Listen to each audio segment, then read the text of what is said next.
വചനോത്സവം online തിരുമുഖ ആരാധനയിലേക്ക് ഇന്നേ ദിവസം ഉറങ്ങുവാൻ പോകുന്നതിന് മുമ്പായി നമുക്ക് പ്രവേശിക്കാം. വിശുദ്ധ കുർബാനയിൽ വ്യക്തിയായി വസിക്കുകയും ജീവിക്കുകയും ചെയ്യുന്ന ഈശോയെ സ്നേഹിച്ചുകൊണ്ട്, ഈശോയുടെ തിരുമുഖത്തെ സ്നേഹിച്ചുകൊണ്ട്, ഈശോയുടെ അധരങ്ങളിലൂടെ അരുളി ചെയ്ത തിരുവചനങ്ങളെ, ജീവനുള്ള തിരുവചനങ്ങളെ സ്നേഹിച്ചുകൊണ്ട് ഇന്നേ രാത്രിയിൽ നമുക്ക് ഇന്നേ ദിവസം നൽകിയ എല്ലാ അനുഗ്രഹങ്ങൾക്കും നന്ദി പറഞ്ഞുകൊണ്ട് ഈശോയെ ആരാധിച്ച് നമുക്ക് വിശ്രമിക്കുവാൻ പ്രവേശിക്കാം. ഇന്ന് നമ്മൾ ധ്യാനിക്കുന്ന തിരുവചനം സങ്കീർത്തനം 63 അധ്യായം അതിലെ 5ഉം 6ഉം വാക്യങ്ങളാണ്. വാക്യങ്ങൾ ഇപ്രകാരമാണ്. 5-ാമത്തെ വാക്യം: കിടക്കയിൽ ഞാൻ അങ്ങയെ ഓർക്കുകയും രാത്രി യാമങ്ങളിൽ അങ്ങയെക്കുറിച്ച് ധ്യാനിക്കുകയും ചെയ്യുമ്പോൾ ഞാൻ മജ്ജയും മേധസ്സും കൊണ്ടെന്ന പോലെ സംതൃപ്തി അടയുന്നു. എൻ്റെ അധരങ്ങൾ അങ്ങേക്ക് ആനന്ദഗാനം ആലപിക്കുകയും. വചനം ഇപ്രകാരമാണ് പറഞ്ഞു തുടങ്ങുക: കിടക്കയിൽ ഞാൻ അങ്ങയെ ഓർക്കുകയും. കിടക്കയിൽ ഞാൻ അങ്ങയെ ഓർക്കുകയും. സ്നേഹം നിറഞ്ഞവരെ, രാത്രിയിൽ നമ്മൾ പകൽ മുഴുവനുള്ള അധ്വാനത്തിന് ശേഷം നമ്മുടെ കിടക്കയിൽ വിശ്രമിക്കാനായിട്ട് കിടക്കുന്ന സമയത്ത് നമ്മൾ ഓർക്കേണ്ട വ്യക്തി എന്ന് പറയുന്നത് ദിവ്യകാരുണ്യ ഈശോയാണ്. വിശുദ്ധ കുർബാനയിലെ ഈശോനെയാണ് കിടക്കയിൽ നമ്മൾ ഓർക്കേണ്ടത്. പകരം നമ്മൾ കിടക്കുമ്പോൾ അപ്പോഴായിരിക്കും നമ്മൾ പ്രിയപ്പെട്ടവരെ ഫോൺ ചെയ്യുക, അല്ലെങ്കിൽ മൊബൈൽ ഫോണിൽ ഒത്തിരിയേറെ കാര്യങ്ങൾ നമ്മളിങ്ങനെ നോക്കുകയും വാട്സപ്പ് ചാറ്റുകൾക്ക് ഒക്കെ ഉത്തരങ്ങൾ നൽകുകയും ചില സിനിമ വീഡിയോസൊക്കെ കണ്ടും അങ്ങനെ നേരം വൈകി നമ്മൾ കിടന്നുറങ്ങുന്ന ഒരു രീതി നമുക്കുണ്ട്. മൊബൈൽ ഫോൺ ആയിരിക്കാം കൂടെ ഉള്ളത്. എപ്പോഴും മിക്കവർക്കും രാത്രിയിൽ എപ്പോഴും കൂടെ മൊബൈൽ ഫോൺ ആയിരിക്കാം. അതിൽ ചെലവഴിക്കുകയാണ്. സ്നേഹം നിറഞ്ഞവരെ, വചനത്തിലൂടെ ഈശോ നമ്മളോട് പറയുകയാണ്, നമ്മളോട് ആവശ്യപ്പെടുകയാണ്: കിടക്കയിൽ ഞാൻ അങ്ങയെ ഓർക്കുമ്പോൾ. സങ്കീർത്തനത്തിലൂടെ ഈശോ നമ്മളെ ഒരു കാര്യം പഠിപ്പിക്കുകയാണ്. കിടക്കയിൽ നമ്മൾ വിശ്രമിക്കുവാൻ കിടക്കുമ്പോൾ ഈശോയുടെ തിരുമുഖം ഒന്ന് ഓർത്തുകൂടെ?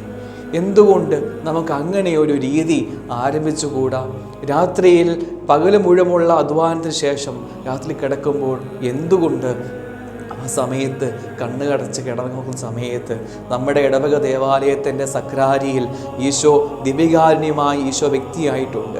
ആ ഈശോയെ ഓർത്തുകൊണ്ട് രാത്രിയിൽ ഒന്ന് കിടന്നുറങ്ങുക. മറ്റെല്ലാ ഓർമ്മകളും ചിന്തകളും ആഗ്രഹങ്ങളും സ്വപ്നങ്ങളും ഒക്കെ അവസാനിപ്പിച്ചിട്ട് ഈശോയെ ഒന്ന് ഓർത്തുകൊണ്ട്, ഈശോയെ ധ്യാനിച്ചുകൊണ്ട് ഒന്ന് ഉറങ്ങുന്ന രീതി നമുക്ക് ഇന്ന് മുതൽ ആരംഭിക്കാം. നമുക്ക് ഈശോയുടെ മുമ്പിൽ ഇരുന്നു കൊണ്ട്, കണ്ണുകൾ അടച്ചുകൊണ്ട് നമുക്ക് ഈശോയോട് പ്രാർത്ഥിക്കാം. കൃപ തരണം കർത്താവേ, എപ്പോഴും അങ്ങയെ ഓർക്കുവാൻ, പ്രത്യേകിച്ച് രാത്രി കാലങ്ങളിൽ ഉറങ്ങുന്ന സമയത്ത് അങ്ങയെ ഓർത്തുകൊണ്ട്, അങ്ങയെ സ്നേഹിച്ചുകൊണ്ട് കർത്താവെ ഉറങ്ങുവാനുള്ള ഒരു കൃപ തരണം. രാത്രിയുടെ യാമങ്ങളിൽ അങ്ങേക്ക് വേണ്ടിയുള്ളതാകണം. രാത്രിയുടെ യാമങ്ങൾ കർത്താവെ അങ്ങേക്ക് വേണ്ടിയാക്കി മാറ്റുവാൻ, എൻ്റെ രാത്രിയുടെ യാമങ്ങൾ അങ്ങേക്ക് വേണ്ടി മാത്രമാക്കി മാറ്റുവാൻ എനിക്ക് കൃപ തരണം. അങ്ങയെ ഓർത്തുകൊണ്ട് മാത്രം ജീവിക്കുവാൻ എനിക്ക് കൃപ തരണം. രാത്രിയിൽ അങ്ങയോടൊപ്പമായിരിക്കുവാൻ, രാത്രി യാമങ്ങളിൽ അങ്ങയെ സ്തുതിച്ചുകൊണ്ട് കിടന്നുറങ്ങുവാൻ, അങ്ങയെ ഓർത്തുകൊണ്ട്, അങ്ങയെ സ്നേഹിച്ചുകൊണ്ട് ഉറങ്ങുവാൻ കൃപ തരണമേ എന്ന് ഒരു ഗാനമാല വെച്ച് പ്രാർത്ഥിച്ച് ഈ കൃപയാക്കി തരണമേ എന്ന് നമുക്ക് പ്രാർത്ഥിക്കാം. ഗാനത്തിൻ്റെ ഇരടിനോട് ചേർന്ന് മനസ്സിൽ പ്രാർത്ഥിക്കാം. കർത്താവെ, രാത്രി യാമങ്ങളിൽ ഉറങ്ങുമ്പോൾ അങ്ങയെ ഓർത്തുകൊണ്ട്, അങ്ങയെ സ്നേഹിച്ചുകൊണ്ട് ഉറങ്ങുവാൻ കൃപ തരണമേ എന്ന് ഈശോയോട് നമുക്ക് പ്രാർത്ഥിക്കാം. എന്നീരവും സ്തുതി ആരാധന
നിറഞ്ഞവരെ, ഇന്നേ ദിവസം നമ്മൾ സ്നേഹിക്കേണ്ട വചനം, ഈശോയുടെ അധരങ്ങളിലൂടെ കടന്നു വന്നതാണ് ഓരോ തിരുവചനങ്ങളും. അതുകൊണ്ട് ആ വചനത്തിന്, അതിൽ ഈശോയുടെ വചനങ്ങളായതുകൊണ്ട്, വാക്കുകളായതുകൊണ്ട് അതിന് ഭയങ്കര അഭിഷേകമുണ്ട്. നമ്മുടെ ഉള്ളിൽ ഈ വലിയ കൃപകൾ കൊണ്ട്, അഭിഷേകം കൊണ്ട് നിറയ്ക്കുവാൻ ഓരോ വചനത്തിനും ശക്തിയുണ്ട്. അതുകൊണ്ട് ആ വചനം വായിച്ചാൽ പോരാ, അതിനെ സ്നേഹിക്കണം. ഓരോ വചനങ്ങൾക്കും വലിയ വിലയുണ്ട്, അഭിഷേകം ഇഷ്ടം പോലെയുണ്ട്. അതുകൊണ്ട് ആ ഓരോ വചനത്തെയും സ്നേഹിക്കണം. സ്നേഹിക്കുക എന്ന് പറഞ്ഞാൽ അത് ഹൃദയത്തോട് ചേർത്ത് പിടിച്ചിട്ട് അതനുസരിച്ച് ജീവിക്കുക എന്നുള്ളതാണ്. ഇന്നേ ദിവസം നമ്മൾ സ്നേഹിക്കുവാൻ പോകുന്ന വചനം ഇതാണ്. മത്തായിയുടെ സുവിശേഷം 3-ാമത്തെ അധ്യായം 2-ാമത്തെ വാക്യം. മാനസാന്തരപ്പെടുവീൻ, സ്വർഗരാജ്യം സമീപിച്ചിരിക്കുന്നു. വിശുദ്ധ യോഹന്നാൻ സ്നാപക യോഹന്നാൻ യോഹന്നാനോട് അരുളി ചെയ്ത വാക്കുകളാണ്. മാനസാന്തരപ്പെടുവീൻ, സ്വർഗരാജ്യം സമീപിച്ചിരിക്കുന്നു. എന്താണ്? 1, മാനസാന്തരപ്പെടുവീൻ. 2, സ്വർഗരാജ്യം സമീപിച്ചിരിക്കുന്നു. സ്നേഹം നിറഞ്ഞവരെ, നമ്മൾ അനുദിനം ഓരോ ദിവസവും നമ്മൾ ഓട്ടത്തിലാണ്. പല കാര്യങ്ങൾക്ക് വേണ്ടി നേടിയെടുക്കുവാനും സ്വന്തമാക്കുവാനും സ്വപ്നങ്ങൾ പൂർത്തീകരിക്കുവാനും ഒക്കെ ഓട്ടത്തിലാണ്. പക്ഷെ എന്തെങ്കിലും ഒരു കാര്യത്തെപ്പറ്റി നമ്മുടെ മനസ്സിൽ ഓർമ്മയുണ്ടായിട്ടുണ്ടോ? സ്വർഗരാജ്യത്തെപ്പറ്റി, സ്വർഗരാജ്യം സ്വന്തമാക്കുന്നതിനെ പറ്റി, സ്വർഗരാജ്യത്തിൽ എപ്പോഴും ജീവിക്കുവാനുള്ള ഒരു അർഹത നമുക്കുണ്ടാക്കിയെടുക്കുന്നതിന് വേണ്ടി എന്നെങ്കിലും ഈശോയോട് പ്രാർത്ഥിച്ചിട്ടുണ്ടോ? കർത്താവേ, എനിക്ക് സ്വർഗരാജ്യം അർഹമാക്കുവാൻ വേണ്ടി എനിക്ക് സാധിക്കുമോ? അതിനെ എങ്ങനെ എനിക്ക് ഒരുങ്ങാൻ സാധിക്കും എന്ന് ഈശോയോട് ചോദിച്ചിട്ടുണ്ടോ? അതിനുള്ള മറുപടിയാണ് ഈശോ പറയുകയാണ്, മാനസാന്തരപ്പെടുവീൻ. വീണ്ടും വചനത്തിലൂടെ നമുക്ക് കാണാൻ സാധിക്കും. 3-ാമത്തെ അധ്യായം 8-ാമത്തെ വാക്യത്തിൽ ഇപ്രകാരമാണ് പറയുന്നത്, മാനസാന്തരത്തിന് യോജിച്ച ഫലം പുറപ്പെടുവിക്കുവീൻ. അപ്പോൾ ഫലം പുറപ്പെടുവിക്കുക എന്താണ്? നമ്മുടെ പ്രവൃത്തികൾ മാനസാന്തരത്തിന് യോജിച്ച ഫലങ്ങൾ, അതായത് പ്രവൃത്തികൾ മാനസാന്തരപ്പെടണം. നമ്മുടെ ഓരോരുത്തരുടെയും പ്രവൃത്തികൾ മാനസാന്തരപ്പെടണം. പഴയ പ്രവൃത്തികൾ മാറ്റി പുതിയ പ്രവൃത്തികളാക്കി നമ്മൾ പ്രവൃത്തികൾ ചെയ്യണം. സ്വർഗരാജ്യത്തിൽ പ്രവേശിക്കുവാൻ വേണ്ടിയുള്ള പ്രവൃത്തികൾ ചെയ്യണം. നരകം സ്വന്തമാക്കാൻ സാധ്യതയുള്ള പ്രവൃത്തികൾ ഉപേക്ഷിക്കണം. മാനസാന്തരത്തിന് യോജിച്ച ഫലം പുറപ്പെടുവിക്കും. സ്നേഹം നിറഞ്ഞവരെ, തീരുമാനമെടുക്കാം. എന്താണ്? നാളത്തെ രാവിലെ നമ്മൾ എഴുന്നേൽക്കുമ്പോൾ നമ്മൾ നാളെ പൂർണ്ണമായി നമ്മൾ ചെയ്യേണ്ടത് ഇതാണ്.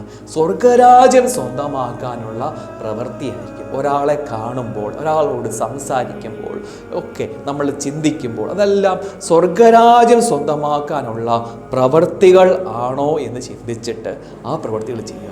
അല്ലാത്തത് ഞാൻ ഉപേക്ഷിക്കും. ഇതായിരിക്കണം നാളെ നമ്മൾ ചെയ്യേണ്ട പ്രവൃത്തി. സ്നേഹം പറഞ്ഞവരെ, ഇന്നേ ദിവസം നമ്മുടെ ഹൃദയത്തോട് ചേർത്ത് പിടിച്ച് നമ്മൾ സ്നേഹിക്കേണ്ട വചനം ഇതാണ്. വിശുദ്ധ മത്തായി എഴുതിയ സുവിശേഷം 3-ാമത്തെ അധ്യായം 2-ാമത്തെ വാക്യം. അതിതാണ്, മാനസാന്തരപ്പെടുവിൻ, സ്വർഗരാജ്യം സമീപിച്ചിരിക്കുന്നു. രാത്രി കിടന്നുറങ്ങുമ്പോൾ ഈ വചനം ഹൃദയത്തിൽ നമ്മളിങ്ങനെ ഉരുവിട്ടുകൊണ്ടേയിരിക്കണം. മാനസാന്തരപ്പെടുവിൻ, സ്വർഗരാജ്യം സമീപിച്ചിരിക്കുന്നു. എന്നിട്ട് രാത്രിയിൽ ഈശോയെ പറ്റി ഓർക്കണം. സ്വർഗത്തിൽ നമ്മൾ പ്രവേശിക്കുന്നതിനെ പറ്റി നമ്മൾ സ്വപ്നം കാണണം. നമ്മുടെ മരണത്തിന് ശേഷം നമ്മൾ ഓരോരുത്തരും ഈശോയുടെ അടുത്തേക്ക്, സ്വർഗത്തിലേക്ക് ചെല്ലുന്നു, ഈശോയുടെ കൂടെ ഇരിക്കുന്നു. സ്വപ്നം കാണണം.